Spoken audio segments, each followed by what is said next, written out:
What is up, my friends? Your weekend has now officially started. It is Friday night. It is the late night agenda. And as always, I hope that you are in good spirits in this fine weekend.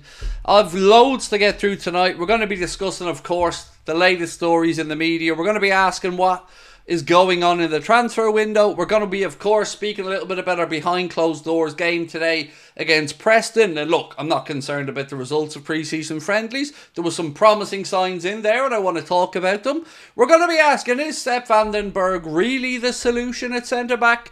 And lots more over the course of the next 90 minutes or so. This is your show, my friends. We want to know your thoughts, so don't forget to let us know in the comments section.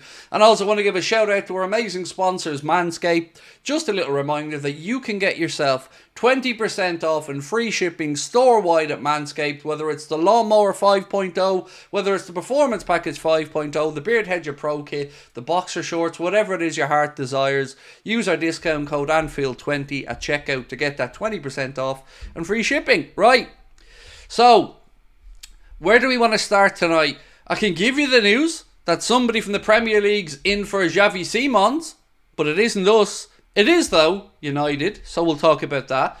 We'll talk about a centre-back from Juventus that Liverpool have been linked to in the last few hours. We're going to be asking who's lying about the Marc Guéhi situation. Are we interested? Are we not interested? I want to know your thoughts on that as well. Lots of reports to say that Liverpool are going after him and he is the one that we want. £65 million, we're super confident. And the wages, that won't be an issue. But if you believe the Echo and their writers, well, one, we don't want Marc Guéhi, and two, we don't need a centre-back. Not on the priority list. Nothing to see here. I beg to differ. We'll talk about that tonight as well. And anything else you guys want to bring up, of course, this is your show. I want to know your thoughts. Get rid of Berg, said Stephen Roska. So, on Sepp Berg, right, I went back and I looked because I knew that there were comments and I wanted to bring them to you guys. So look, as a player, I've always liked the idea of Liverpool looking at Berg. I've always liked the idea of Liverpool potentially giving him an opportunity. But I have to be honest and say that all of that ended when he threw his toys out of the pram and, in my humble opinion, belittled the club. Belittled the club, the owners, the coaches, the fans and everybody else. These were some of his comments. These are his comments now, not his agents. He said when Liverpool were pricing him out of a move, he said, "You haven't radiated confidence in me all this time, but you want to hinder my future. I want to continue playing every week and further develop myself. In Germany, I enjoyed Dortmund away with 70,000 people, Bayern Munich away against Harry Kane, Stuttgart, Leipzig, Leverkusen. I'm challenged against those kind of clubs every week." So remember, his words, he was the one who threw his toys out of the pram. And now these journalists are trying to tell us that he's the solution. That all of a sudden, even though he's made this comment, we're all supposed to just go, oh, well then, that's okay. Let's just forget everything. All of a sudden, he's the Messiah. Look, again, I've no problem with it being looked at. But don't piss on my tent and tell me it's raining. Don't tell me that what we're seeing and hearing isn't true. Come on now. Any other player said those words. Let's imagine for a second that we heard them from Fabio Carvalho, another player who was out on loan. Do we think that that would just be okay? Do we think that everybody would just gloss over that like he didn't say it? He disrespected the club because he thought he was going to engineer the move away. And so far, nobody's been willing to pay what the club value Sepp Berg at. The valuation is very reasonable, €20 million. And if PSV Eindhoven, if Mainz or anybody else doesn't want to pay that money, well, then I guess he has to stay. But he has to stay and he should be reprimanded for his comments. That's my take on it anyway. I've nothing against the kid. I've always wanted him to get a chance at Liverpool. And yes, I'm sure that he has impressed Arne Slot since he's come back for pre-season. But again, it's cheap. We're being pitched the cheap option. We're being pitched the cheap solution. And some people, they're falling for a hook, line and sinker. Local press taking us for fools, said Alex Macklin. Where's the money, John? Where's the money? Said Revenai. How are you, bro? Nice to see you in. I hope you're well. FSG probably want Berg because it's cheap. A joke, said Harry James. It is a joke, mate. You're right. And this undermining of us is a joke. You know what else is a joke? the Trent Alexander-Arnold situation and how we're being painted this picture of Trent's going to decide. Trent's given Arne Slot 1 year to prove that Liverpool are good enough to keep Trent around. And in that year, if they aren't, well, he's off. And Real Madrid's plan, that's been made clear. Real Madrid plan on signing Trent Alexander-Arnold on a free transfer next summer. That's their plan. That's what's been publicised. And again, I ask the question, who are these people trying to kid? We all worry that we're going to have to overpay Trent and then that'll be pitched as the saving of the summer window. The big news at the end of the window, like the Henderson contract in years gone by. Here's the problem, John. People are starting to cop on to your ways. People are starting to cop on about the excuses, the lies, the manipulation, and they aren't going to stand for it anymore. So Liverpool are in a bit of a mess, and it's one mess of our own making. And if Trent doesn't want to be here or shows any indication that he wants to leave, then we need to sort that out this summer. Somebody in my Discord group last night with very good intentions and a good-hearted person said, Craig, I don't believe this stuff about Trent Alexander-Arnold. Think of it this way. He's a local, he loves the club. His brother's his agent, he loves the club. Why would they tell anybody that they might want to leave? Why would they brief it? It doesn't make any sense to me, Craig. And I thought about it for a minute, and I thought, look, it's admirable of this person to think that way. But very best case scenario, think of it like this. Trent now knows that he's got the club over a barrel. Whether you want to think that Trent might leave or not. Either way, his agent, his brother, his job is to get Trent paid. To get Trent as much as he can. And in the best case scenario, they leverage the interest of Real Madrid to make us give him a Marcus Rashford-esque style over-the-top contract. And the next point that they made was, but Craig, Trent wouldn't do this. And I thought, maybe he wouldn't. But you know how we could end it all? One tweet, one post, one Instagram take, anything. I love Liverpool. I want to stay. Anything at all. And I don't want to vilify Trent. I don't. I want Trent to stay. I love Trent. I've had my issues with some of his performances in the past, but overall, I want Trent at our football club. I want Trent to end a one club man. But we've allowed this situation to develop to a point where we are now over a barrel. The best outcome here, the best case scenario is we overpay Trent. The worst case scenario is that he leaves for free. But the one thing that cannot be allowed to happen is that he just goes into this campaign without a deal signed. It cannot be allowed to happen. Liverpool can't be naive enough to believe that he's just waiting to see how we get on under Arne Slot. You either believe in the project or you're not. Because remember, everybody was supposed to have been impressed with Arne Slot. We were told many times by many publications that behind the scenes, Liverpool players being briefed that Arne Slot was going to be the new coach, and they were all very impressed. They were all very upbeat about the decision, and they wanted to play for him. Until, what, now? Now all of a sudden, when they still haven't trained with him, the doubts are creeping in. The I want to see how we get on for a year stuff is starting to come out. I'm sorry, doesn't wash. Stop being naive and start demanding answers. Because this stinks. I love Trent. You love Trent. We all want Trent to stay. But we're going to have to overpay. It's mental. It's so bad. Stevie boy, thank you for the super chat, my friend. First one of the night. Appreciate you. Said, what plan are Edwards and Hughes cooking up to keep Trent? And what plans are in place in case Núñez gets a ban? So the first part of that, I really don't know the answer to. Because, as I've said umpteen times, I warned about this 6 months ago and 9 months ago and 3 months ago, and everybody just thought, and I understand it. Like, I'm not having a go at people for thinking ideologically that Trent loves the club, that nothing could tempt him away. It's admirable that people think that, but it isn't the real world. Trent may stay, but the best case scenario now, he gets Mohamed Salah type money. So what happens with Darwin? Truly don't know. Don't know what happens with Darwin if he gets a ban, because I don't know what way that situation is going to unfold. We've been linked to some other forwards. GUEHI from HITC said that Liverpool are looking at him and that Lisbon could take less than his 85 million buyout. Only publication I've seen talk about it, so I really don't know there.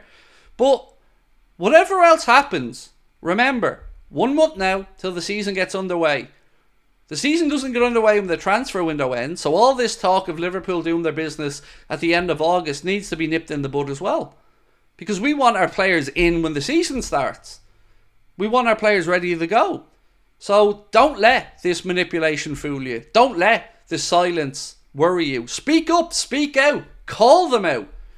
Here's another indication of our owners. I was watching Sky Sports News last night, as I always do, trying to get as much information as I can, preparing for my streams, and a graphic popped up on screen. They were speaking about Manchester United signing Lenny Yoro, they were speaking about Manchester United signing Zirkzee, and they're talking about other players. And then they put up a graphic on screen.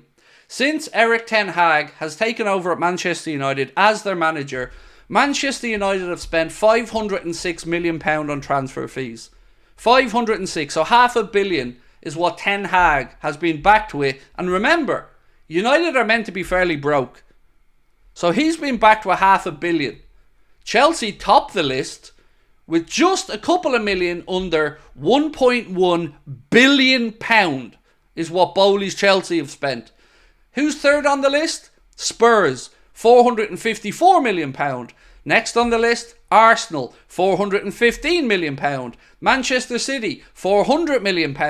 And then comes Liverpool, £301 million. £200 million less than Manchester United. And we've had a rebuild in that time. A solid £795 million less spent than Chelsea. And we're supposed to compete. We're supposed to believe that these owners want to win. Don't buy it. Don't fall for it. They're cheap. They don't want to win. They want the value of the asset to go up, and that is it. If they really wanted to compete, if they really wanted to win, then they would back the manager that they picked. They would back him in the market, and they know what they're up against. Chelsea aren't going to be as bad as last season. United aren't going to be as bad as last season. Spurs are already making moves. Arsenal want to win. And what are we doing? We're hearing negative story after negative story about players who were already at the club potentially leaving for free. Not a sniff of any positivity. Not a genuine link to one single player that's been backed up in the media. Absolutely fuck all is happening. You should be concerned. Mark, thank you for gifting a membership, mate. Appreciate that.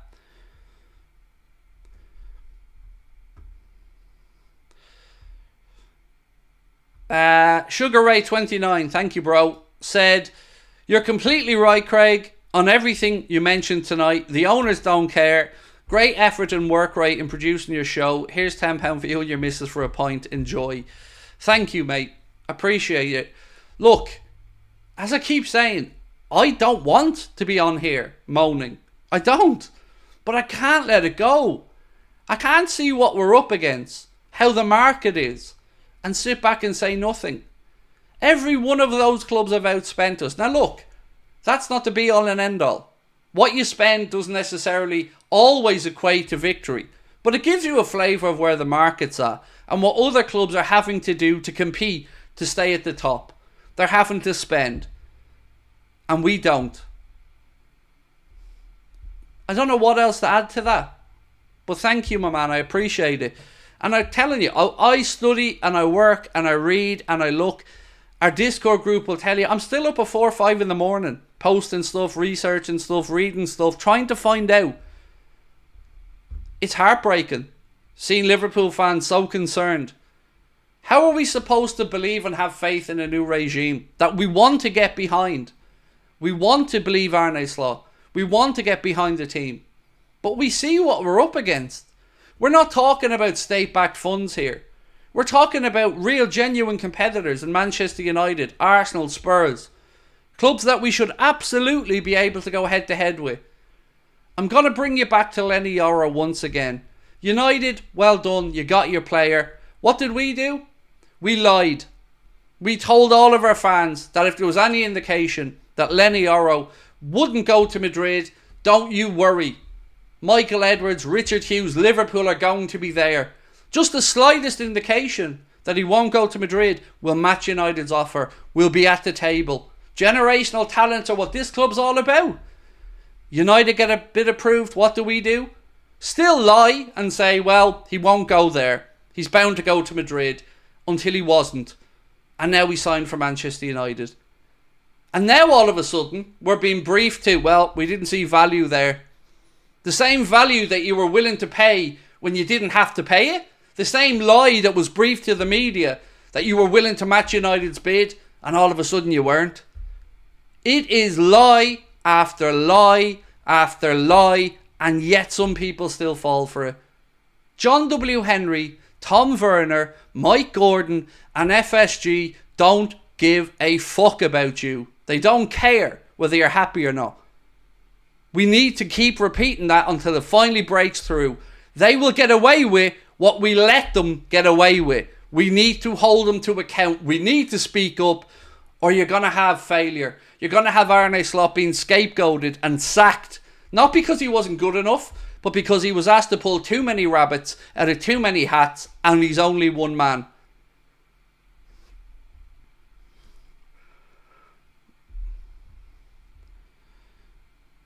Bulgars Taste Salty said, Craig, try not to get too worked up. We're a massive club and hack journalists will throw our name around for clicks. Mate, regardless of what I believe or don't believe from journalists, what they write, who they link us to, who we don't, the proof of the pudding's in the eating. The lies have been told already. Season starts in less than a month. I am worked up because I can see what's coming. And even now, when João Neves still hasn't been tied up by PSG, they're still trying to get that deal done. What do? We sit on our hands and watch. Xavi Simons, the latest player that Manchester United are going for, according to L'Equipe, again a very respectable publication, United turned their attention to Xavi Simons. What do? Nothing. Sit, watch, lie, manipulate, brief, but do nothing. These players all want to leave, said Asantino. See all of the players that don't want to stay. Let's face it, they didn't want Slot. If they don't, they can go. So, if we take that into account, mate, right? If we take what you've said there, again, it's really at odds with what we were briefed, isn't it? About how impressed Virgil, Trent and everybody was when Arne Slot was announced. How they were really happy behind the scenes at the idea of Arne Slot. Now all of a sudden, like I tell you, every time these players go away on international duty, they become emboldened because they aren't with their mates. They aren't on the training pitch with the team. They can be a bit braver. And I don't understand for 1 second how any Liverpool beat journalist is able to write the phrase, Trent wants to hang on to see if Arne Slot proves himself as good enough to stay at Liverpool Football Club. How is that acceptable to read, to write, or to even fathom? He should know now if he wants to stay at Liverpool Football Club or not. End of conversation. If he doesn't want to be here, then we have a different decision to make. But they write this. And they expect us to just not even consider that, oh, well, his contract's up then. Like, you're telling us he wants a year, but his contract's up then. Oh yeah, but Liverpool might sign him on in that year. And what if we don't? And if we do, how much is it going to cost?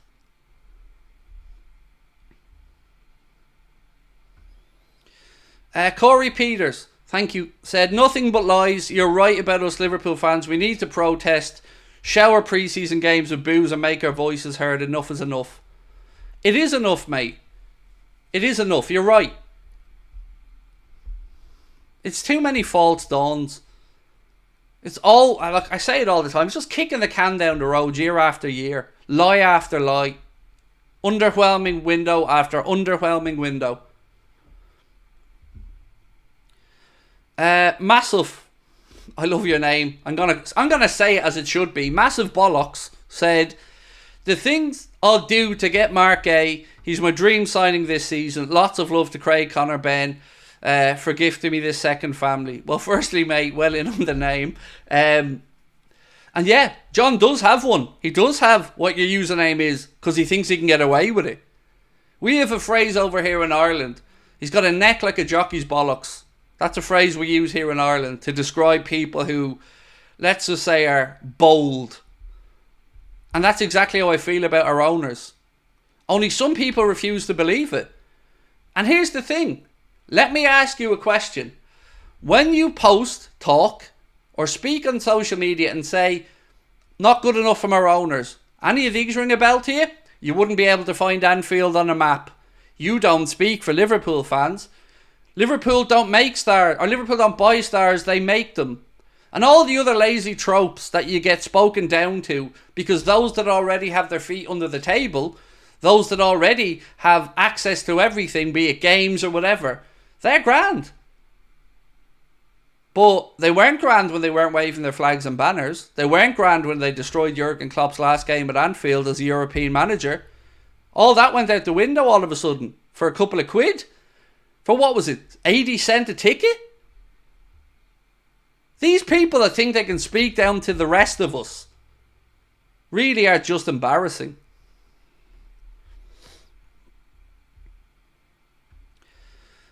Russian Honey Badger. So, on yourself, sir. I'm glad you popped in this evening. I actually have a message to pass on to you. So, Mike, one of the people in our Discord group, and I'm not sure if Mike's in the chat tonight. Yesterday you asked, was anybody going to the Arsenal United game? I can't remember which one. But Mike messaged me in Discord to say he's going to be at the game. He'd be happy to meet up with you as well. So, I'll make sure that you guys can connect. I'm not sure if Mike's in the chat here today, but he did say to me to say to you that he's going to be going to the game with a couple of people as well. So we'll make sure that you guys can connect, mate, and you can meet up together and go enjoy that game. Anyway, your super chat said, I know exactly what FSG are doing. They wait so long to sign so that when we sign somebody in the end, it'll feel like they did something. Exactly. It's like that Jordan Henderson contract extension all over again that came at the end of a window.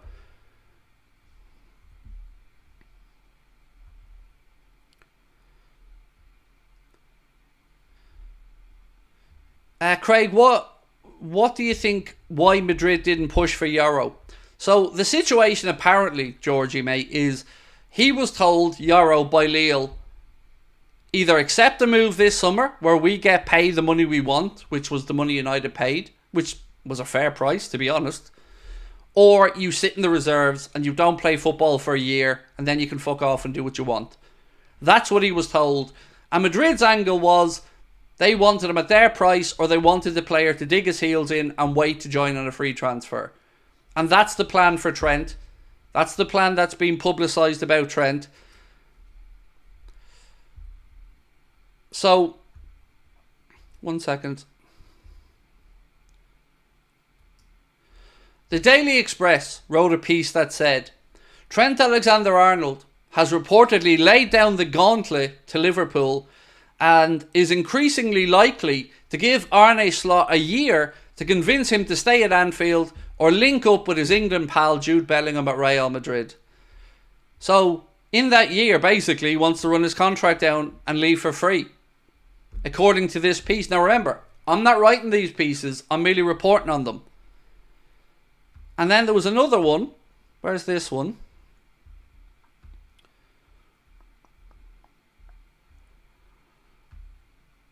Sorry, I can't find the other one in my notes. That said that Real Madrid's plan is to sign Trent for free in 2025. That's the plan.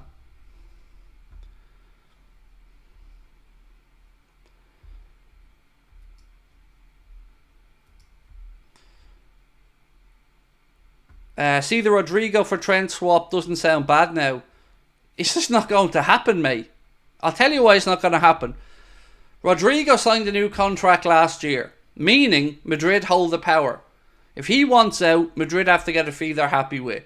Trent can sign for Madrid for nothing in January on a pre-contract and leave at the end of the season.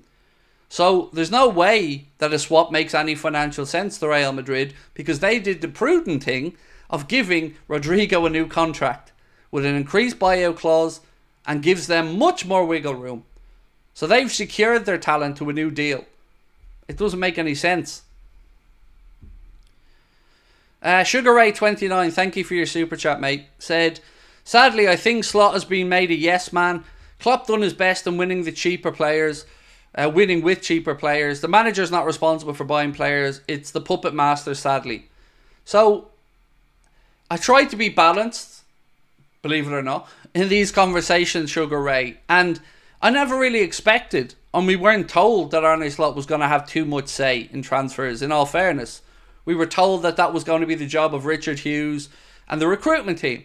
And then we were told that over time, if Arne Slot proved himself, he'd get more say in these discussions. And I'm fine with that. I think that's sensible. You know, Jurgen came in with a pedigree, with a background, with a track record. And as time went on, his influence and power grew over recruitment matters. And last summer was a good example of a very Jurgen Klopp summer. So I've no problem with somebody else taking care of the business. Where I do have a problem, mate, is that our new coach is being undermined and set up to fail. And that is unacceptable. Arne Slot deserves better than being used as a sacrificial lamb to kill time between Jurgen and the next coach. If they do that to him, that is low. And not supporting him in the market, I don't know what that indicates to anybody else, but it indicates to me like they either don't have full conviction in the man that they brought in, or potentially he is going to be just told to shut up and get on with coaching. And either way, I think the man deserves better than that. Because I'm behind him. I want Slot to succeed. I want him to do well. I like the man. I like that he took the plunge with us. I like that he stepped in after Jurgen. Shows he has a pair of balls. I appreciate that about the man. And I don't want him to be thrown under the bus. Paul Osandronicus, thank you for your super chat, mate, said, Madrid are the epitome of arrogance. Good for Lille for not allowing Madrid to bully them into selling for cheap. I agree, Paul. Fair play to Lille. But you remember when I said what we should do with Mohamed Salah? And I was shouted down to say it politely. I'll say the same thing about Trent. Sign a deal or sit in the fucking bench. That has to be the play. I would argue, respectfully, that if Trent's head is turned, bench him. Let Conor Bradley play the season. We've got enough in midfield in Trent's type of position that we could sacrifice it.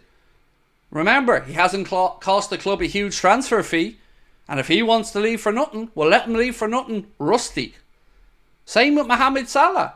All this talk about Mohamed Salah, stick him on the bench if he wants on a new deal, or admit that you're happy to lose him for nothing. Because I can see a world, after speaking to David Lynch, I can see a world where Liverpool look at Salah and think, okay, we've gotten value out of the deal. We've gotten value out of the 38 million plus what we've paid him. He's broken all the records. If he goes for free, we get one season out of him. So be it. You can't say that about a homegrown local kid.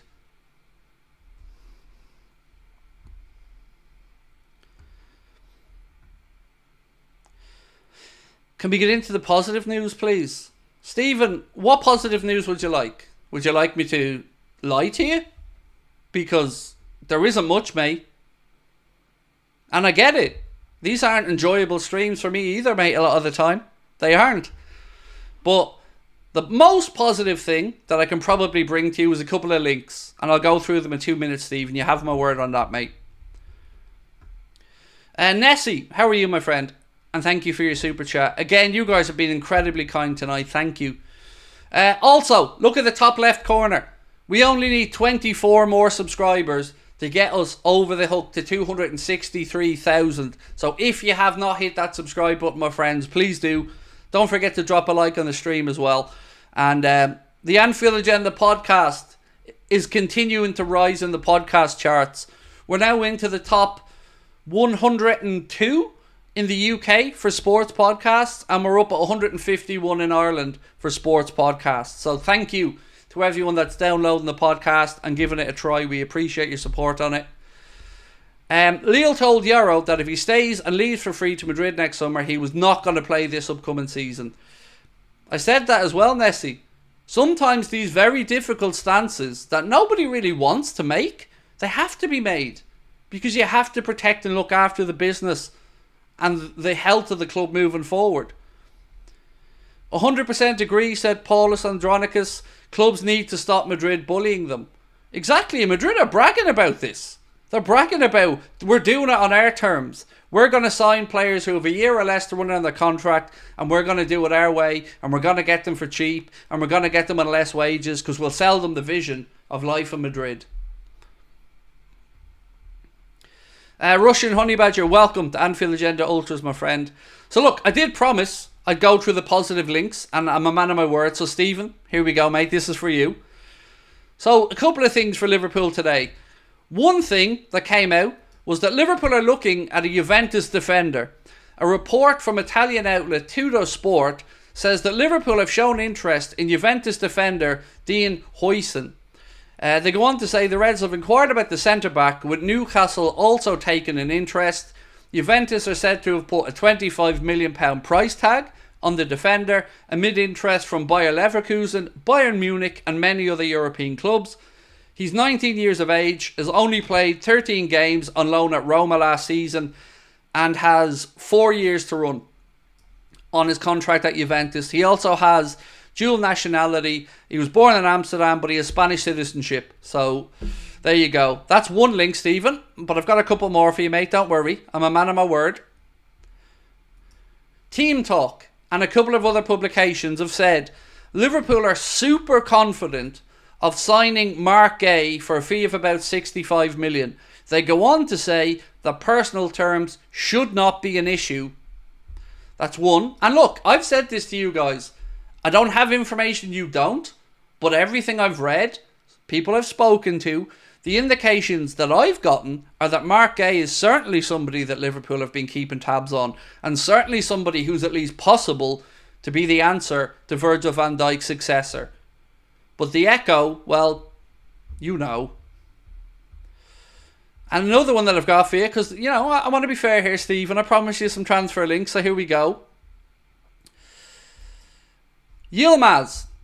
Liverpool have stepped up the pursuit of Galatasaray attacker Barış Alper Yilmaz and have offered €30 million to sign him. The part that they neglect to mention in that piece is that he told CNN Turkey, the president of Galatasaray, that the player simply isn't for sale. That they've had interest in him and some other players. Some are for sale, but he isn't. Then there's the rumour that Liverpool are interested in Adrien Rabiot, which is, in my understanding, horseshit. We had many chances to sign Rabiot. We had a chance to sign him at least twice in the past 4 years that I'm aware of, and we've turned him down. So why all of a sudden would we look at a 29-year-old version of him, who again is going to want huge money? It doesn't make sense. I don't understand the link. I don't believe the link. And where was the other one that I wanted to bring to you, mate? Just to balance it up.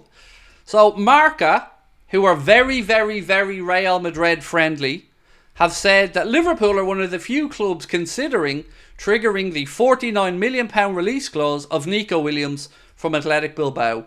Now, the reason I'm dubious about this one is because they're a very Madrid-friendly publication, and Barcelona being the club that are mainly linked to Nico Williams, of course, they're not going to want that to happen. So I think this is just, again, a bit of a shot in the dark. I'd love it to be true.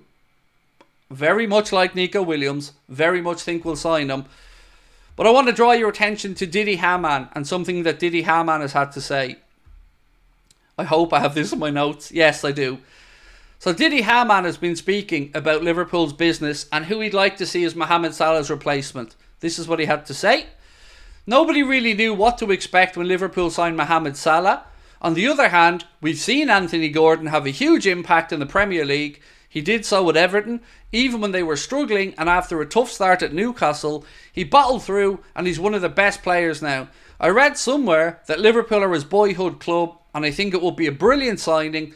It also looks like Newcastle might need to sell some players this summer, so Gordon would be great. Kvicha Kvaratskhelia has been mentioned from Napoli, who said he wanted to leave the club, but obviously that depends on what Salah does. So that was speaking with offshore casinos, I believe. Again, that was Didi Hamann's comments, and it kind of again repeats what my what's the word I'm looking for here? Instinct is that we haven't heard the last of Liverpool and Anthony Gordon. Whether it's this summer or not, I do feel like we're going to have legs on this story going forward.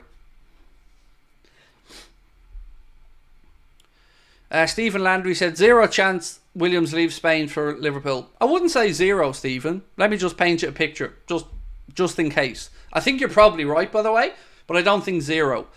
So let's say for some reason Barca can't get the money together. Then he'll have a decision to make. Does he stay at Bilbao, or does he take the money on offer from the Premier League? Don't know the answer to that in all honesty, mate, but I'm just, again, telling you it isn't zero. But you are probably right. I would expect Barca to have the leverage in this conversation. The player certainly looks like he wants to head over that way. People want me to talk a little bit about the pre-season friendly today. So I'm sure you're aware there was a behind closed doors game that was played. Liverpool lost by 1-0 to Preston. By the way, if you haven't seen the goal, what a goal it was. What a goal it was. Liverpool were dispossessed, passing the ball from the left-hand side across the back line into the right-back position. Liverpool had their pocket pinch and Robbie Brady pinged about a 45-yard ball over the top of Yaros. Unbelievable goal. And honestly, I know we lost the game, but there are a couple of accounts that have published a few highlights of it on X if you want to have a look. We actually look quite tidy. Some of the build-up play in the first half looked very bright. The team for the first half of that game was as follows. Yaros in goal, then Bradley, Vandenberg, Kwanzaa and Kostas Tsimikas in midfield, Jones, Elliott and Szoboszlai. Endo was brought on after 33 minutes, and then there was Ben Doak, Mohamed Salah and Fabio Carvalho. That was the team for the first 45. In the second half, Harvey Davies in goal, then Stevenson, Nallo, Phillips, Chambers, who was replaced for Ombek in 75 minutes. Endo was replaced by Trey Neone on 75 minutes, by Cecic, Morton, McConnell and Kumas. That was Liverpool's team for the second half, and the game ended with a 1-0 victory for Preston. But as I said, I wouldn't worry about the result. But truly, I've seen some positive stuff. Really, I don't know how we didn't score in the game. If you've watched the highlights, you'll know what I mean. We look bright. We look sharp. We were passing the ball around well.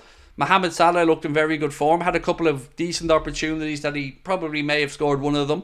Elliott was unlucky not to score. But we did. We looked good. Sharp, bright, positive stuff. Nice to see. First little indication of what we might see with Arne Slot as coach. And Ben Doak actually looked quite sharp as well, which was good to see. Ben Doak was operating, at least in the clips that I'd seen, in off that left-hand wing.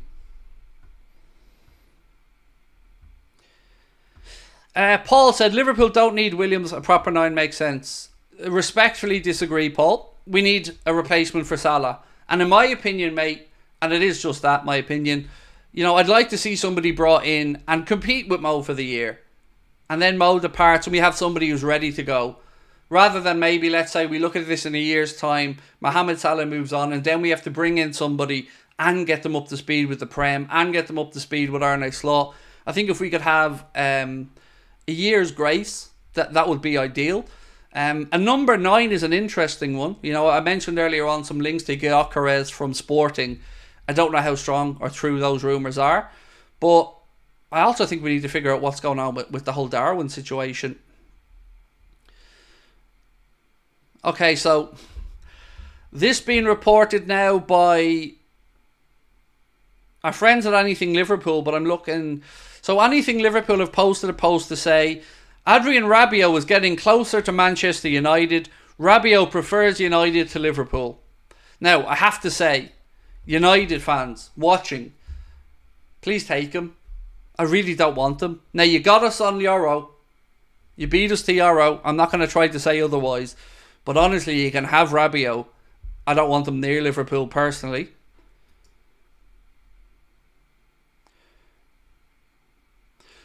So there is a bit of a sexy link that's just been sent in to me. Again, crediting to our friends at Anything Liverpool here. They've posted a transfer rumour. I don't know how sincere this is, but I know you're going to like what I'm about to read out. Liverpool are preparing a €65 million offer to acquire the Japanese international Takefusa Kubo, who plays for Real Sociedad. Now, as I said, take it with a pinch of salt. But it's a link that I think a lot of you are going to like, right? He's a name that has been asked about many times on the stream, and I've always said to you, good player, but I don't know of any real interest from Liverpool. So I'm hoping there could be something to this, but I'd still say he wouldn't be my number 1 target. Nico Williams and Anthony Gordon make sense for different reasons. Kubo, look, had an injury, I think, which kept him out to the end of last season, if I'm not mistaken. I'm not going to profess to have seen everything about Sociedad, and I think we could do better. But it's still an interesting link nonetheless.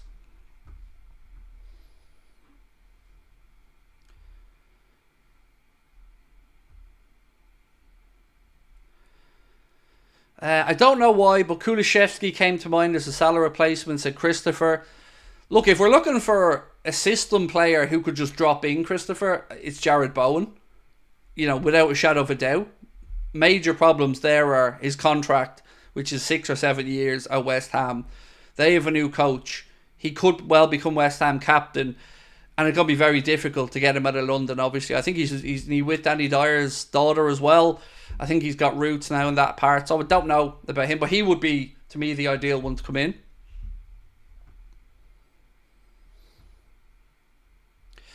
Sam Lewis said, I'm sorry, Craig, we need a real number 9. Even you know Nunes isn't good enough. This is Liverpool Football Club. We need a world-class striker in our team.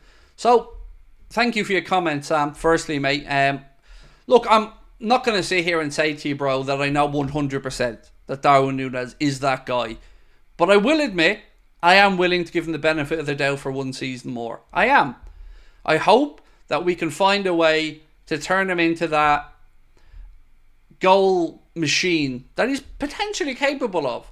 But I won't question you or anybody else that has doubts about him being the solution. I'm hoping Jota can stay fit because he gives us another option. We do have Jayden Danns, albeit he's a year or two away probably from being ready for the first team. And I wouldn't be against bringing in a number 9, mate. But I have to say, personally, and it is just a personal thing, I'm willing to stick with Darwin for one more campaign. I think a wide forward, but I'm not going to shout you down for it. You know, you're not the first person, you won't be the last person, and I completely understand why some people may think we need that goal poacher. They're hard to find these days, though.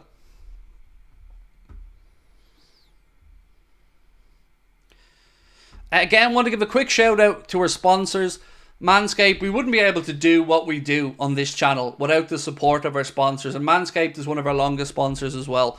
So if it's summer, you're getting a little bit sweaty down there and you're thinking, I want to clean it up a little bit, I want to be presentable and mowed and ready to go for the new season, there is only one male grooming product that does the job properly, and that is Manscaped. So get yourself over to manscaped.com, use our discount code Anfield20 to get yourself 20% off and free shipping. Your balls will thank you later, we'll thank you later, and most importantly, your partner will thank you later.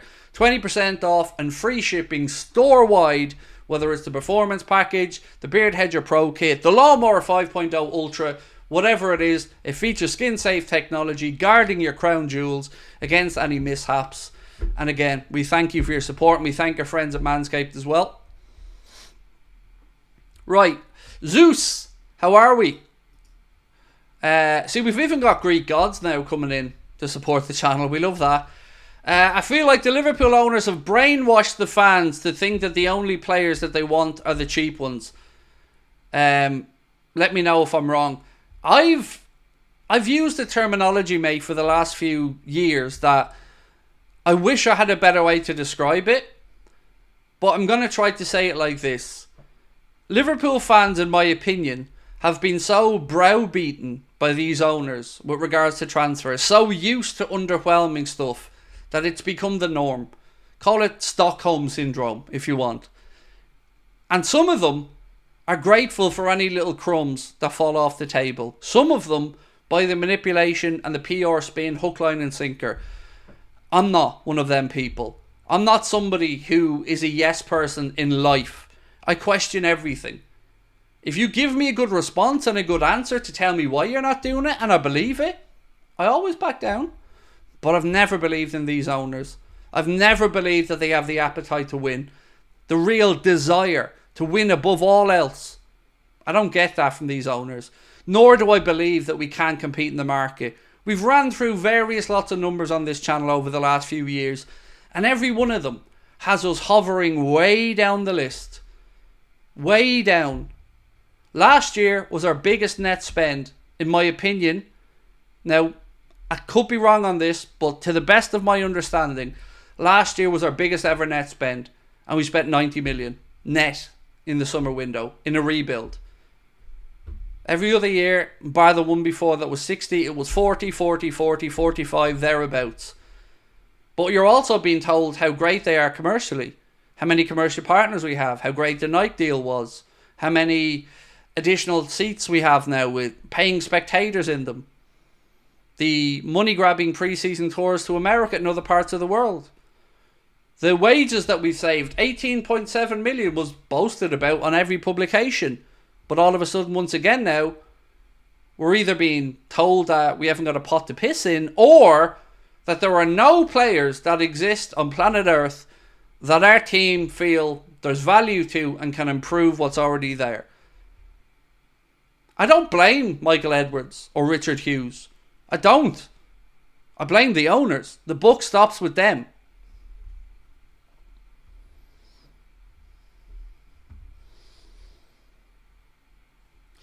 Are you surprised that there's nothing with us and Ugarte? No, not really. When I watched Ugarte play in the Copa America, and I watched pretty much all of Uruguay's games, I have to say I found him very underwhelming in possession of the football. Quite good at winning it back, good combative midfielder, but his range of passing and his decision making, I wouldn't have been fully comfortable with. Now that's just a small sample size. And I'm not trying to be that guy who comes on and tries to just belittle somebody because United are going in for him. Honestly, I feel there are better options for us, and Ederson is the one that I think. But no, I'm not really surprised that we're not in for him, because we were looking at him before, and for whatever reason, even when it was Jurgen, stylistically or in our system, he didn't seem to be the good fit that some of us would have liked. Canada Dave said, as a Man United fan with a soft spot for Liverpool, I can commiserate with you regarding these slow, greedy American owners. We're so far behind you all. It's yeah, it's difficult. It's difficult, mate.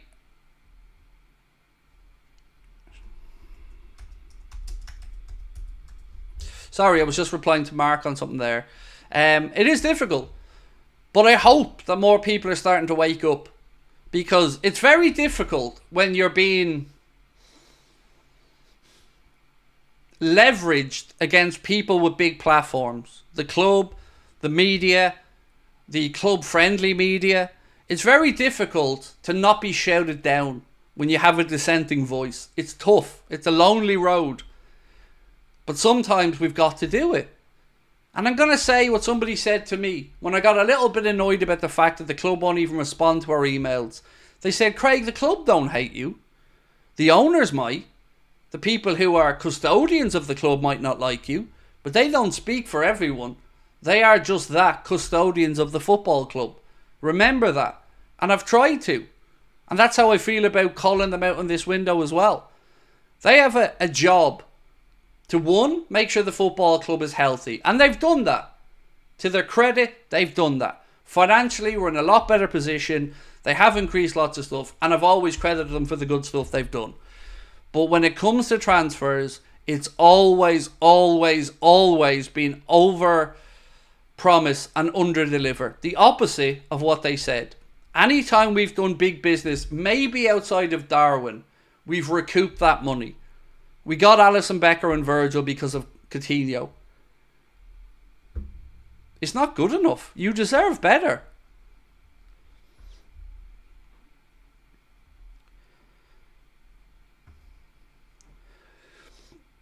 United getting players because they're overpaying again.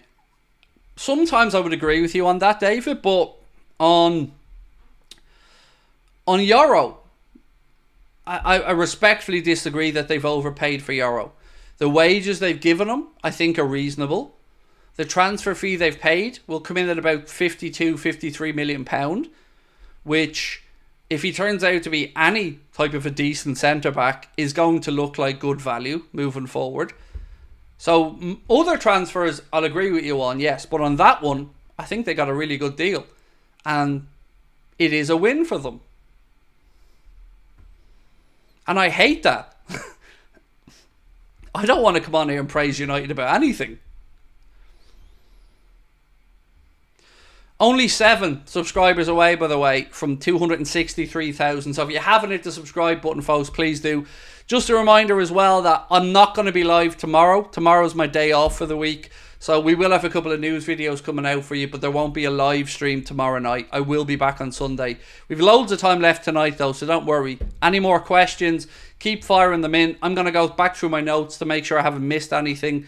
This was breaking just as I was coming on. Centre Goals posted to say Manchester United are now pursuing a move for Xavi Simons, and that's coming in from L'Equipe.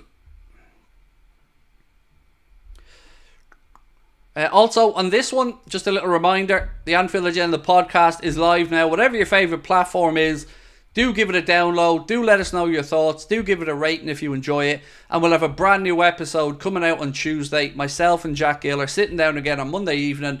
We're going to record a new episode, and that will be out on Tuesday. I'm going to try also do a follow-on shorter podcast on my own once a week as well. So we should have at least 2 new episodes for you every week. It is audio only, and we hope that you enjoy it. I really enjoyed doing it. I love getting back into doing some podcasts, and it's where I started making content, and it's so much fun to get back at it.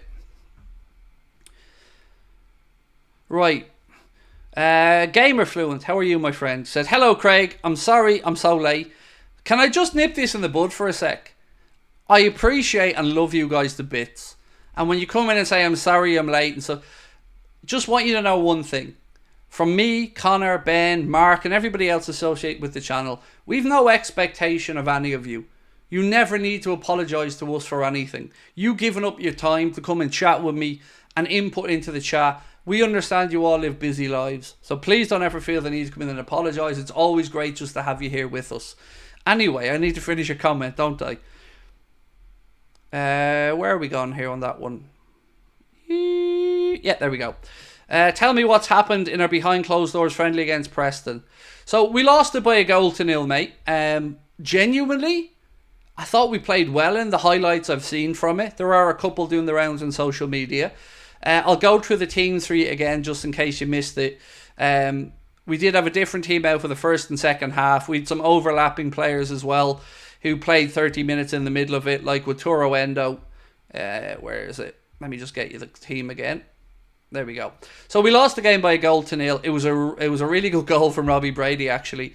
Liverpool's first half team, we had Jaros in goal, then Bradley, Vandenberg, Kwanzaa and Costas making up the back 4.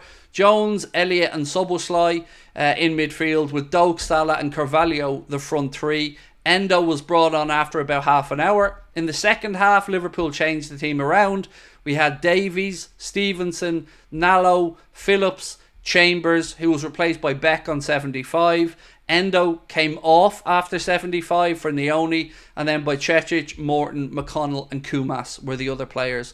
I know that we lost 1-0 and I know that doesn't look great, but honestly, there was some really positive stuff in what I seen anyway, in some of the highlights, some good movements, and we were lucky not to score a few goals. But that being said, their goal did come from a defensive lapse when we were passing the ball across the back line. We gave it away. Robbie Brady, first time, lobbed it over.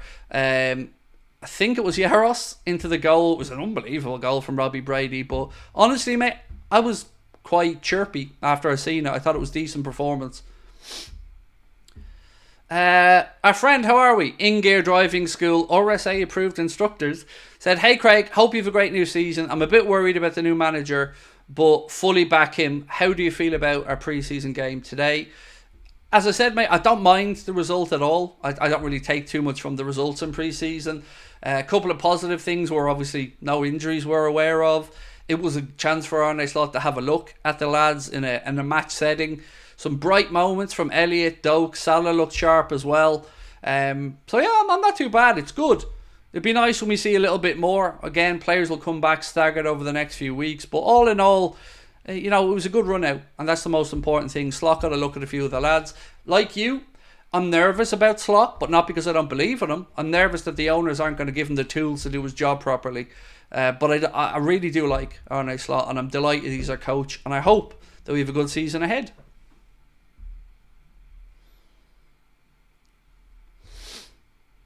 What was the score? It was 1-0, Dave. 1-0, mate. What are your thoughts on Macca's words about the racist scandal? Hand on heart, Stanislav, I haven't seen them, so I'm not backing out of it. I'll give you an opinion. I just don't know his quotes. To the best of my understanding as well, he wasn't on the bus when they were being sang. But let me say this. I'll give you my take on it all. There's no getting away from it. There's no apology from Enzo Fernandez or anybody else. You knew the words. You sang the words. The words are fucking disgusting. And people of African descent or any country in the world deserve respect. Their skin tone and where they come from or where their family originated from has nothing to do with it. You can brag about beating France in the World Cup final. That's absolutely fair game. But it is low, it is disgusting, and it is completely unnecessary to sing any song with racist undertones, rhetoric or words in it. They should know better, they should be better, and they should set a better example. This wasn't something that was accidentally caught on footage. This wasn't something that they were singing privately and somebody accidentally just caught a bit of it. This was live streamed. So it just doesn't wash with me. And my sympathies and my respect lie with those Chelsea players who feel like they had to speak out against their teammate. And this shit about people saying that it feels like a bit of an agenda against Fernandez or Enzo Fernandez. No, sorry, he sung it. No agenda. They have every right to speak out publicly and privately about it.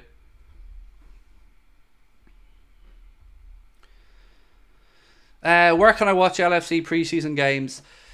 LFC TV Go is the way every season, Sarang. They usually have some decent offers as well on there for LFC TV Go. Now, if you're like me, I have a Sky Glass television, and LFC TV is not on Sky Glass on the platform, so I have to subscribe to the online one. I have to subscribe to LFC TV Go, but they always show all the games, mate.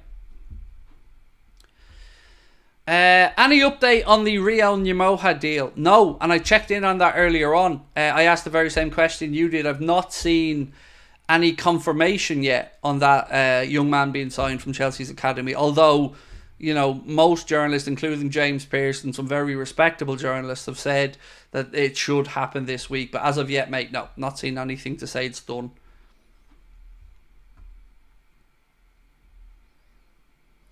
Johan MUFC said, honestly, as United fan, preseason results don't matter. It's a commercial gig. Best to check fitness levels. Worry about the transfers. I agree. You know, preseason games are just, you hope for a couple of things. No injuries. And maybe somebody shows something that the manager might not have seen. But ultimately, it is just about that. It's about, for the American tour as an example, it's about our friends over in America getting the chance to see these guys up close. And I've no problem with that whatsoever. Same as yourself, I don't really take much heed to pre-season. So yeah, all good in that regard. But I am worried about the transfers. Yes, I am. What's Sky Glass like? It's really good. It's always a little bit behind. So if you have a dish, you'd be about 30 seconds ahead of me. But I have to say, as a product, I find Sky Glass very good. I've had it now for about over a year, and I've got one of the Sky Glass TVs, really good.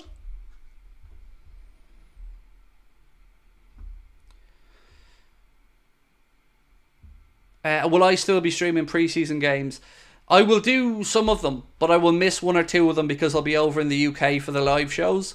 So I'll be doing the one against Real Betis coming up next Friday night into Saturday. I'm hoping I can do the Arsenal one because I'll probably end up doing the Arsenal game, and when that finishes, jumping in my car and going to the ferry where I'm getting the boat over to the UK for the live shows. So I'll probably try to do that one as well. I'll miss the United game because I'm over in the UK for that one. I'll be in Liverpool when that game is happening, and then I'll do every other game after that. Actually, I think there's only one scheduled after that, if I'm not mistaken. Who's in charge of offering contracts to the players? Well, I would say it's Richard Hughes, but ultimately it's going to come down to the owners giving the go-ahead. You know, nothing can happen without the owners' nod of approval on these things.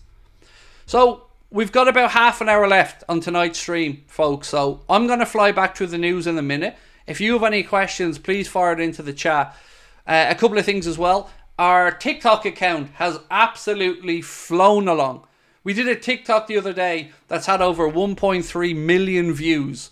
And our TikTok account's about to hit 160,000 followers. So if you are on TikTok, it's Anfield Agenda _ at the end of it. Please do give us a follow on there. We're going to be making lots of unique content for TikTok moving forward. The Anfield Agenda podcast, as I mentioned, is out and about as well. And if you haven't, please do hit that subscribe button as we push this channel forward over the course of the next season. We always appreciate your support. Did you see the Kubo rumours? Yes, Adam, mate, we touched on them a few minutes ago. And before I go back over that, actually, a nice update around Alan Hansen. Again, credit to Anything Liverpool. Posted an image earlier on saying, Alan Hansen pictured playing golf recently. Amazing to see him back on his feet after his recent health struggles. And I echo that sentiment entirely. Brilliant to see Jockey out and about on the golf course. And very, very good news indeed. On Takefusa Kubo, yes, mate, we did get that in a while ago. Don't know how respectable the link is, but it said Liverpool are preparing a €65 million offer to acquire the Japanese international Takefusa Kubo, who plays at Real Sociedad. That's all I know on that one. Also, I have sent away a few Adidas tops to get the Anfield Agenda logo embroidered on them. I'm expecting to get them back next week. So I'll see what they're like. See what you guys think of them. I have a hoodie that I'll have the logo on and a couple of t-shirts.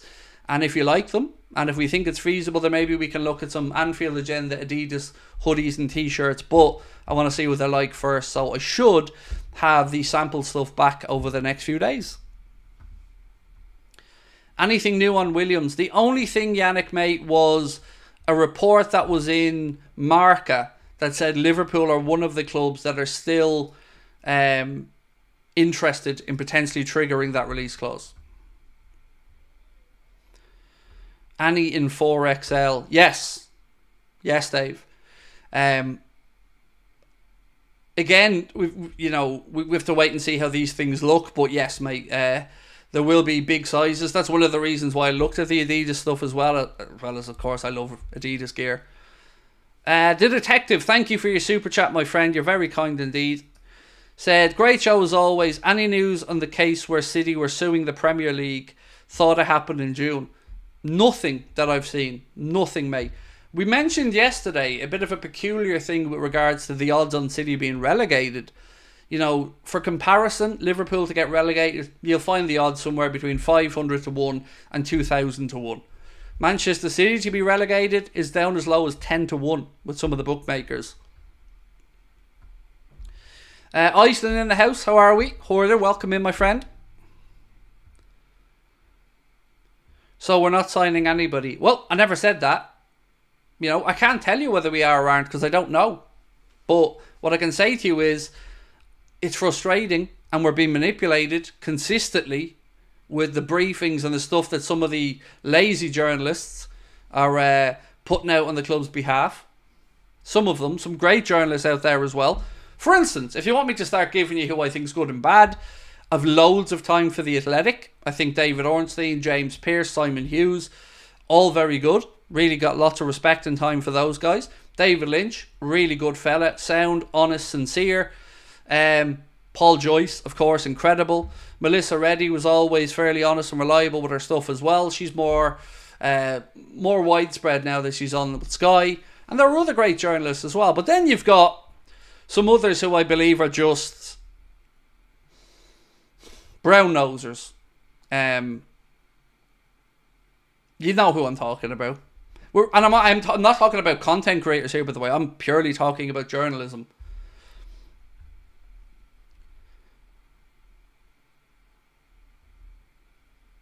Can I put up a picture of the player we're talking about? Which one? We've spoken about a lot of players, mate. So I don't know which one you want me to put up. Right, so I'm going to go back through the links really quickly. Before I do, just a reminder, if you haven't, do drop a like and please don't forget to hit that subscribe button. I'm going to fly through this news as quick as I can and then we'll finish up with another 15 minutes of questions. Happy Alisson Becker Day, first and foremost. Unbelievably, it is already 6 years to the day that Alisson Becker became a Liverpool player. It was today in 2018 where he showed up rocking that beautiful black suit and signed his Liverpool contract. So Marca said Liverpool is one of the few clubs that are thinking of triggering the £49 million release clause of Athletic Bilbao forward Nico Williams. We then spoke about the money that's been spent by all the top 6 clubs since Erik ten Hag has become manager of Manchester United. Now the reason that I'm mentioning the Ten Hag stuff is only because this was the segment on Sky they were talking about. They were talking about United getting business done, Xerxes, Euro, and then they just happened to put this graphic up on screen. It isn't meant as a bit about United. I just have to give context to what I'm speaking about. So since Erik ten Hag has been manager of Manchester United, the top 6 clubs in the Premier League have spent money as follows. Chelsea Football Club, just 3 million shy of £1.1 billion sterling. Manchester United, £506 million. Tottenham Hotspur, £454 million. Arsenal, £415 million. Manchester City, just under £400 million. And Liverpool, £301.9 million. So that is £795 million less spent than Chelsea. £205 million less spent than Manchester United. £152 million less than Spurs.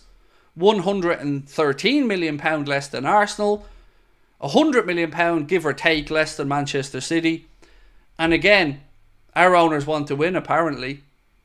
Now look, how much you spend doesn't always equate to success. But it does speak towards the owners wanting to do something and wanting success. So we then moved on to say about Liverpool and Adrian Rabiot. There's been lots of links linking us with Rabiot. I quite frankly don't believe them, but I'll leave that up to you what you think. Then we moved on to speak about Trent. Daily Express ran a piece that said Trent has reportedly laid down the gauntlet to Liverpool and is increasingly likely to give Arne Slot a year to convince him to stay at Anfield or link up with England pal Jude Bellingham at Real Madrid. The reason why this winds me up so much is this has been parroted and repeated by other journalists as well. How can he give us a year? How can we be that dumb and foolish to even entertain that? In a year, he can walk. So in a year, he can go, yeah, it wasn't good enough. I want to go. Off I go. For free to Real Madrid. We have to play hardball. Sign a deal or sit in the reserves. It's not nice. I don't want to say that. I want Trent here. I want Trent to stay. But this is the position we're in. Then there was a piece that said Liverpool are willing to entertain £67 million for Trent Alexander-Arnold from Real Madrid in this summer's transfer window. Rhys Williams, a player who Liverpool and Jurgen Klopp once hailed as exceptional, has been left out of first team training by new coach Arne Slot, was another report. What else have we got? There was a piece on Liverpool's goalkeeping coach, Fabian Otte, has introduced goggles for goalkeepers which limit their peripheral vision. I'm assuming we know what peripheral vision is. If we don't, do this, and then put your hands back down. What you can see out each side while looking ahead, that's your peripheral vision. These goggles are designed to enhance the player's reactions, hand-eye coordination, and technical skills by limiting the sensory input that they receive. I'm sure that there are some good bits of science behind it, and I'm for anything that can help improve us. So I'm going to read this out from Paul Gorst of The Echo. Evaluating Liverpool's transfer strategy. Paul Gorst highlighted that Liverpool's interest in Euro was driven by a unique set of circumstances. In terms of it being an opportunistic one, that is where it all came from, with him only having 1 year left in his current contract. The opportunism, however, did not align with Liverpool's typical transfer approach. Traditionally, Liverpool have targeted more experienced players who have secured a significant amount of senior appearances by their early 20s. So let me just stop that there for a second to say dude's played 66 times for Lille at 18. So that's horseshit from Gorst. Next up, Liverpool tend to target first team stars that have played somewhere between 120 to 150 senior appearances by the age of 22 or 23. Well, that's a little bit difficult when he's 18, isn't it? So if we knew all of this when he was 18, do we think that he was going to build a fucking time machine and fast forward himself a few years to get to that 120 to 150 appearances at 22 or 23? Or are we going to admit once again that some of these journalists at the Echo are just excuse making, rewriting narratives and changing what's been told to us multiple times? We know what we were told, that if Euro showed any indication that he didn't want to go to Real Madrid, we'd be there, we'd match the bid, we'd be happy to do it, until we weren't, and then the excuses come out. Who do you represent? The owners or your readers? I asked that question on the Echo site and got banned. It's their site, they can ban all they want, but the question's valid. Who do you represent? Do you want to brown-nose John so you can get another exclusive interview? Or do you want to maybe do your job as a journalist and not just parrot the club's opinion, but challenge it and ask tough questions? Then we went on to speak about Mark Gay, and there was a couple of reports today on him. One report said Liverpool strongly linked with a move for Crystal Palace's Mark Gay, although Crystal Palace are expected to ask about 70 million quid. That came from Ed Aarons. Another one from Team Talk said Liverpool are super confident of securing a deal for Crystal Palace's Mark Gay for a fee of about £65 million. Personal terms should not be an issue. Then I went back and spoke about Sepp van den Berg's comments, because apparently a couple of people weren't aware of these. This is what Sepp van den Berg said when Mainz's offer for him were turned down and PSV Eindhoven had declared an interest.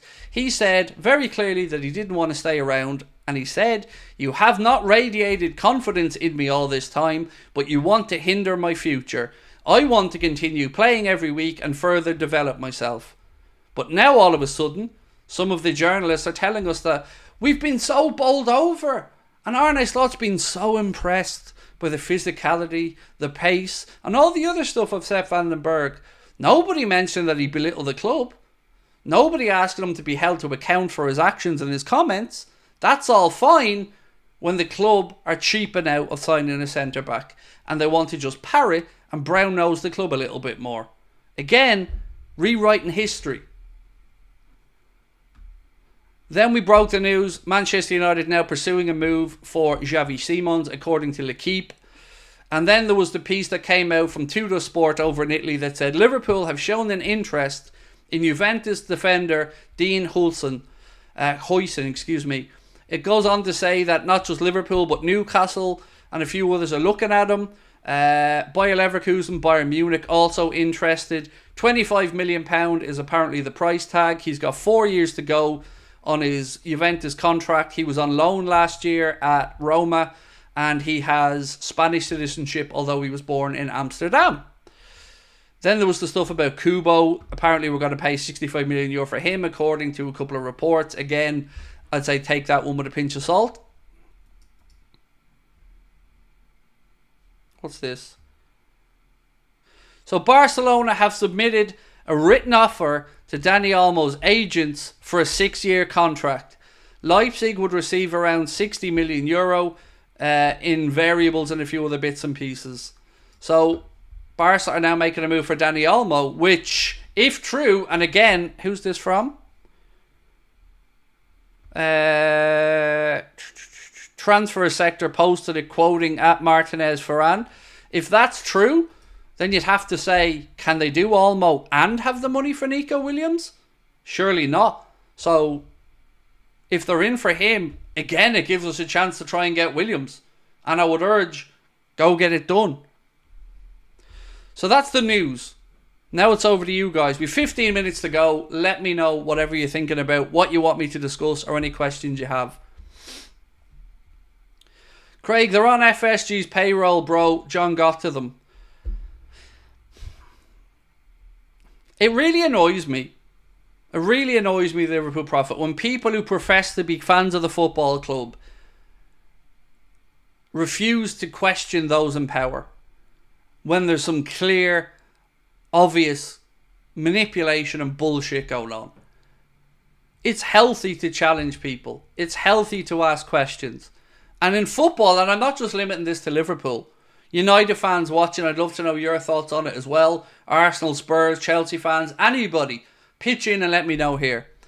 Have you noticed in recent times, let's say the last 10 years, that journalists these days are either told what they can and can't ask, or are frozen out if they dare ask a difficult question, or all of a sudden they're not getting pointed to in the press conferences?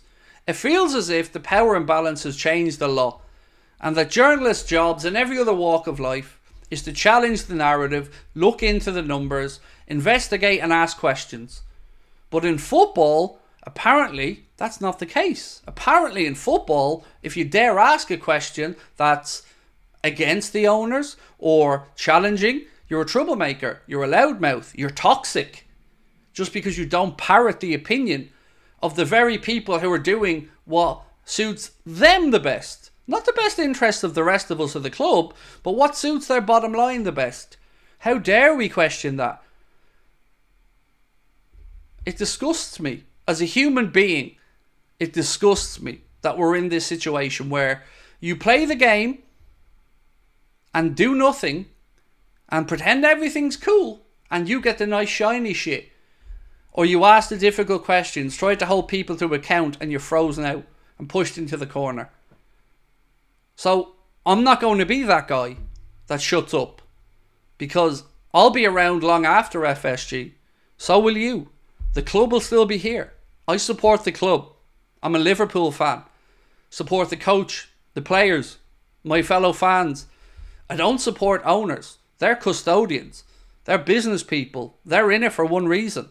It's our job as fans to hold them to account, to ask difficult questions, to demand that every penny spent is spent wisely and every possible penny is spent, because we want success.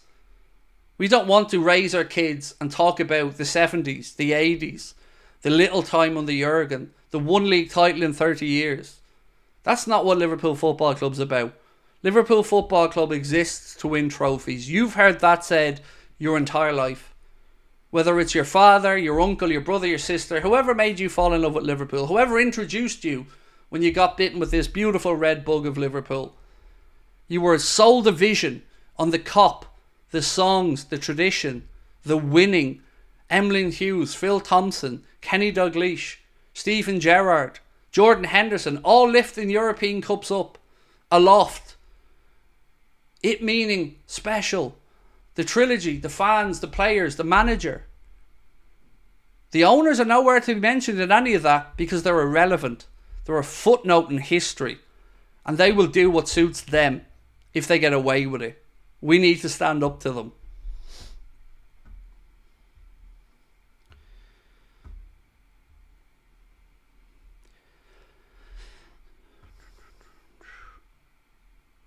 Craig, the Glazers shat themselves when United fans raided the stadium.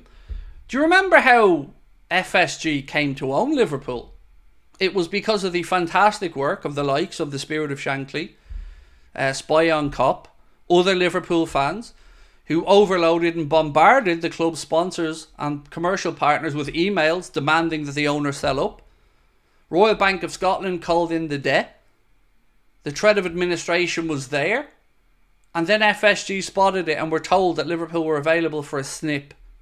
Came in and bought the club. Bought the club for in and around 300 million. And now it's valued at estimates of around £3.5 billion, £4 billion. And why would they want to keep throwing money at it if the value keeps going up? As long as they keep getting Champions League money and television revenue, fourth is a trophy for them. They don't want to win. They don't. If they wanted to win, they'd leave no stone unturned. They would do everything possible. But they don't. The only thing I've ever seen really work is negative publicity on FSG, because then they react.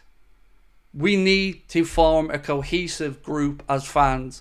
We need to put aside the belittling of other fans, and we need to speak up clearly. Because I get it, nobody likes to be a disruptor. Nobody likes to cause a problem or an issue. But sometimes it just has to be done. And I don't care what other people say publicly. I know that people are disappointed in these owners.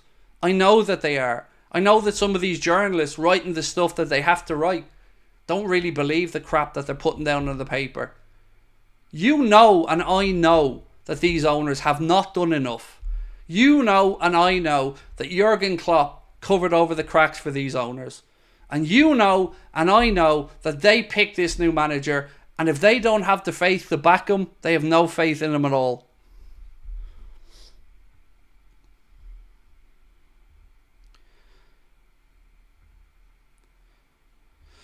Sam, I've already gone over the comments about Darwin, mate, and I've said I respect and understand where you're coming from, and other people who may think Liverpool need a number 9.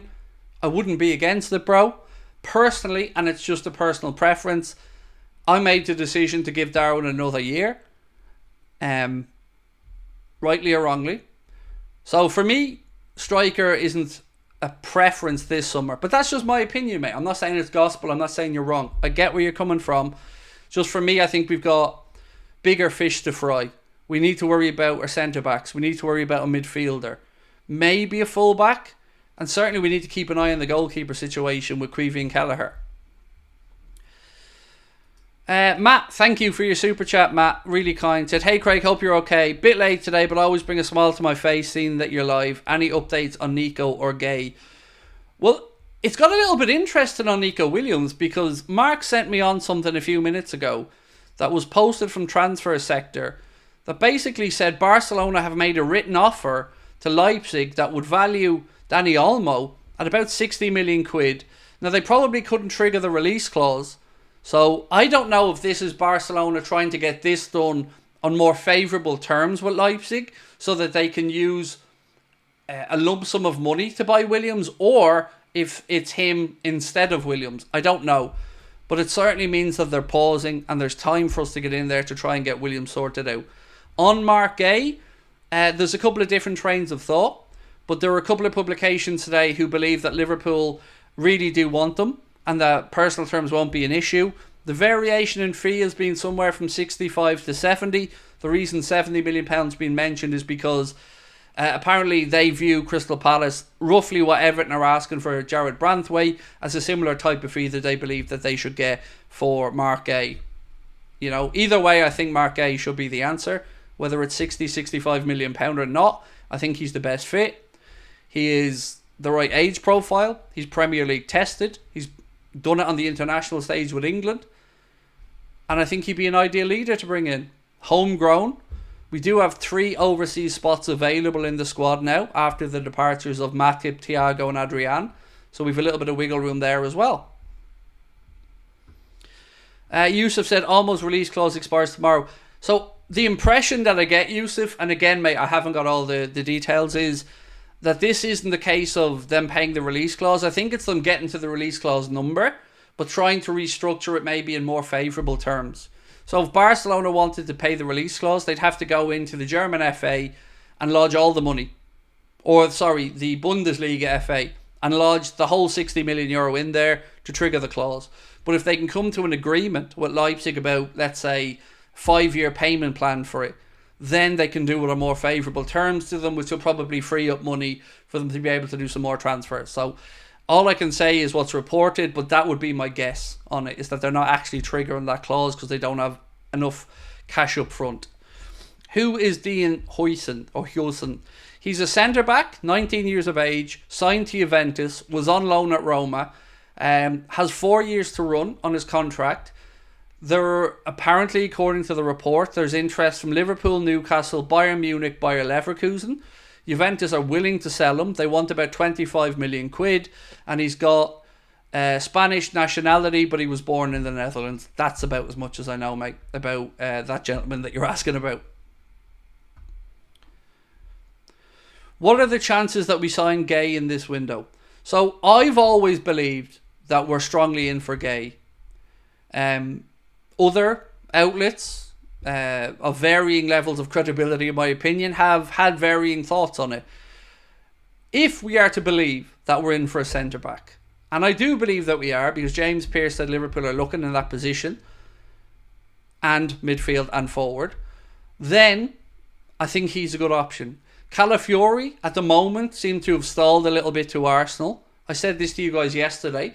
One of the questions that was asked on Sky Sports was, why are Arsenal looking to bring in a centre-back like Calafiori when they've already got the best defence last season in the Premier League?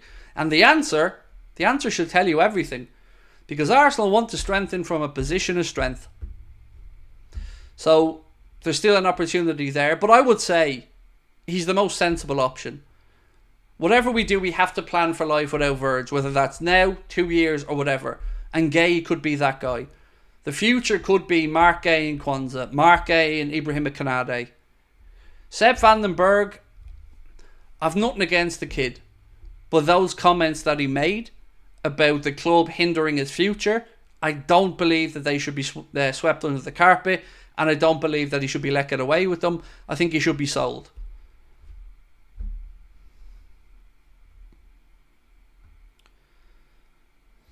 Do you think maybe Michael Edwards is working on signing Alvarez? I don't think Edwards is doing the deals. I think Hughes is doing the deals. Edward might give the final yay, nay or whatever, but it's Richard Hughes who's the sporting director. Michael Edwards is FSG CEO of football operations, who was brought in to oversee everything, including the addition of another club or two to the FSG profile or FSG portfolio. So, no, I don't believe we're going after Julian Alvarez. What I've seen on him is Atletico Madrid are the club that have made an offer and are trying to get Julian Alvarez signed up. Need to get you in a press conference. Look, I told you we emailed the club twice this summer with very, very kindly, honest, sincere email that Connor wrote out. I read it out in the streams. We asked them for the same treatment that everybody else gets, and we've not even gotten a reply. Twice. But you'll never walk alone. Unless you're us. In which case, go over in the corner there and shut up. And that's okay, but it's not going to stop us. You know what the club can't deny? Our numbers. They can't deny that we're the most watched Liverpool fan channel in the world. They can't deny that we do numbers, that we attract people, that our community's growing. There has to be a reason for that. It's not toxicity, because I'm not a toxic person. Even when I go in on the owners, I never go in on anything personal. I never speak about families. I never say get out of my club to a player or anything like that. I give my honest opinion. Sometimes you'll agree, sometimes you won't, but it's really how I feel. And that's all I've ever promised. So, I'll never get into a press conference, mate, that the club are in charge of. I've gotten into press conferences when Liverpool have been in Ireland, in the Aviva, when I've gone through the FAI and stuff, the Irish Football Association, but they're not my problem. My responsibility is to you guys, the viewers that tune in. And my job is to ask the questions that I think you want, and to look and give you as honest an opinion as I can, and keep you as informed as I possibly can about the club that we all love.